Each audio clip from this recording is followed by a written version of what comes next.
So we installed this exterior door a little while ago.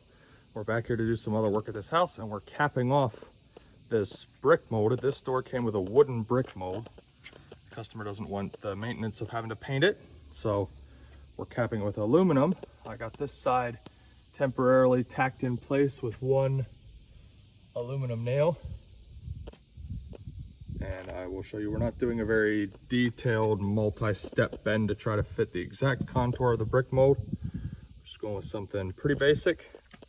2 1/4 face, a 1-inch step back, and that'll get fastened better. In the future, I just have it tacked in place. But we're gonna go in the garage here and show you how we bend a piece of aluminum flashing. So as I showed you, the face is 2 1/4. The step back to the rest of the jamb is 1 inch. So that's 3 1/4. I cut the piece of flashing to 5 1/4 because we're gonna put a 1-inch hem on each side to keep the piece really stiff. I'll show you kind of how floppy this is here, and I'll show you what happens once we put the hem on. So we have the aluminum in our brake with our 1-inch marks right at the edge there. You take the handle and you tighten it down. We'll just need 2 hands here. This brake is pretty stiff. You lock the handle in the upright position. Some of these have just 2 singular handles. Some of them have a U-shaped handle that goes the whole way across. You simply take the handle, lift up all the way. That puts your first part of your hem on. Release your handle, pull this out, and I can lay this up here already. The hem's not even fully closed, and you can already see how much stiffer that is. And once we put our 1-inch hem on the other side, it's gonna be even tighter. And to close off this hem here, I fully hem this side. To close off this hem right here, what you do is close your brake,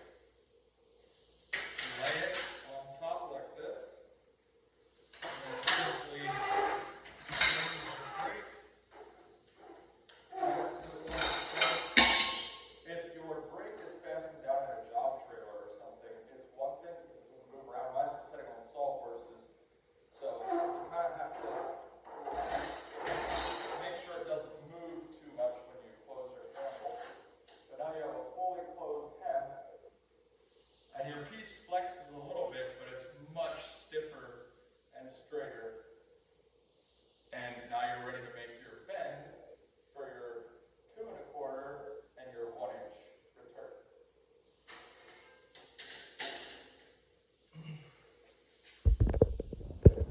Now this is going to be your finished side. That's going to be exposed, obviously, because your hems are on the back. So what you're going to want to do is flip this piece over, because you want to make your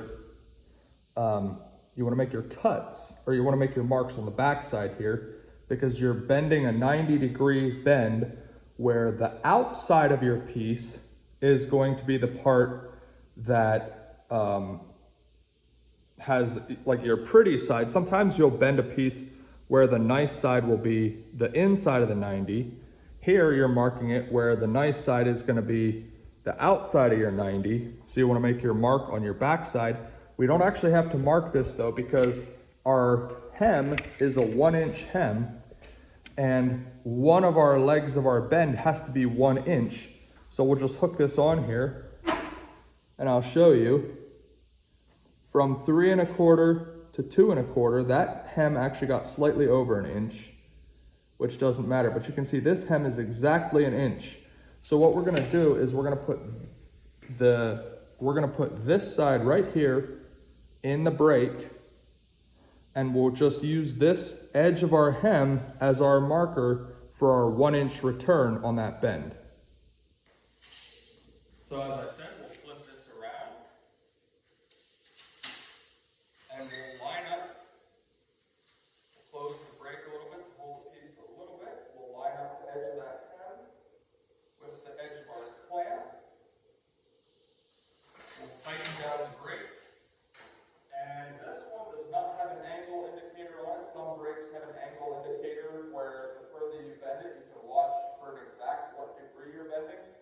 This one doesn't have it. You don't really need it. You can just kind of eyeball a 90, release your bend, and there you have it. 2 1/4, 1 inch. Now we just got to cut it to fit the doorway. So we can just double check this. This is maybe 1 1/16. Yeah. So that's like 1 1/16. Hook that on there. That's like 2 1/4. Oh, right there, 2 1/4. So we're good to cut it to fit the doorway now. All right, then what we'll do is we'll take our marker here and we'll scribe just right there. Oops, that's where we need to cut. We're just gonna make a straight cut so that it fits over the sill all the way back to this corner. And then we'll do the same thing up here at the top. Right here. Oops, sorry about the camera work here. Right here at the brick mold, we'll make a little mark right there. And then we will cut those 2 spots. All right, we'll take our little mark there. This is the top of the piece. We'll make this mark, and then we can go, what I'm doing here.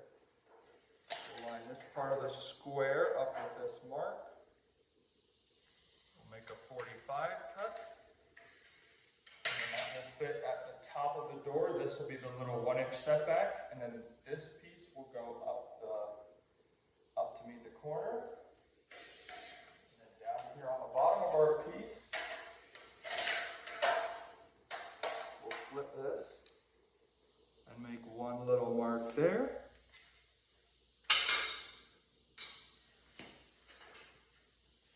And then this one,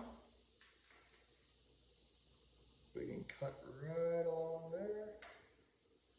And then cut up the corner. Oh, sorry, I'm gonna switch around here.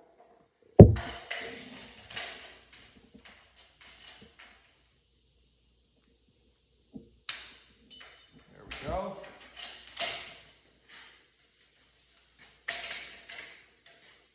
And then for this end, we cut right along our black mark there.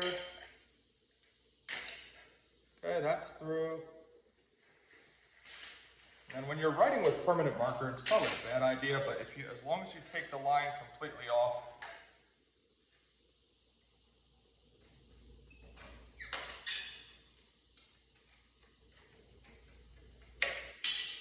there you go. Now let's go see if it fits. By the way, always keep your job site clean. Gives the customers more confidence if they see you working, that you know what you're doing, your place doesn't look like a mess.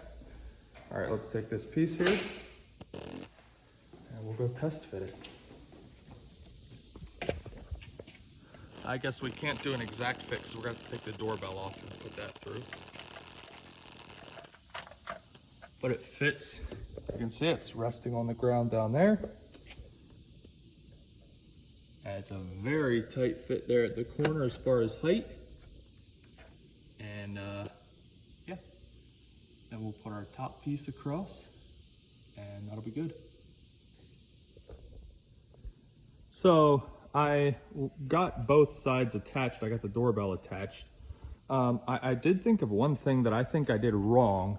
Generally, when you're cutting a side piece like this, I should have not cut this here. I should have cut this 1 inch long and bent a tab over here.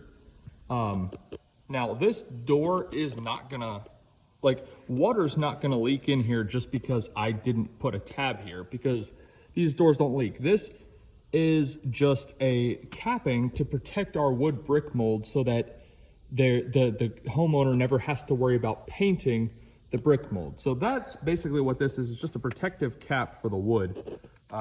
So we are going to just put a bead of caulk there on that 1 inch inside corner there. And there, like I said, I technically should have just cut this 1 inch step back. I should have cut that basically 1 inch taller and then snipped it as just a little ear that stands up and then bent that over horizontally to stick over the header. That way when we stick our head cap piece on, there would be continual aluminum the whole way through the corner. Now there's going to be a little tiny sliver where I guess rain theoretically could come in. This is under probably a 3 or 4 inch setback here in the brick, and I'm very familiar with this area. I don't want to show you too much of the customer's property, but the rain comes from that direction. I know this area very, very well. The rain comes from that direction, or maybe even that direction. So this would probably be the leeward side of the house. So this door, I don't think once we get everything caulked between the flashing and the brick up the sides, and once we caulk across the header, and once we caulk our corners, there's no way water will get in there. It's just something I probably should have done different if I was going to do this over.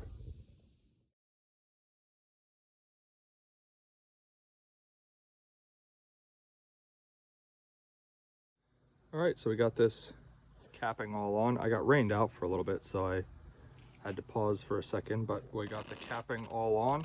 I also capped this section right here, which is part of the door jamb, and then I just tucked the aluminum coil stock between the weather stripping and the wooden part of the jamb. I should have bent that all in one piece, but I did not. So I bent from the brick out here 2 1/4, an inch back, and then bent this 1/4 inch in, 2 1/2 inches over, and 1/2 inch back. You got to know what you're doing with a brake to bend as small as 1/4 inch, but I got it figured out. And that is what the door looks like now. I still have to do a little bit of touch up on some of the nail heads. I might want to cover them with caulk. Some of them got just slightly bent, and so I might want to cover that, but that's that.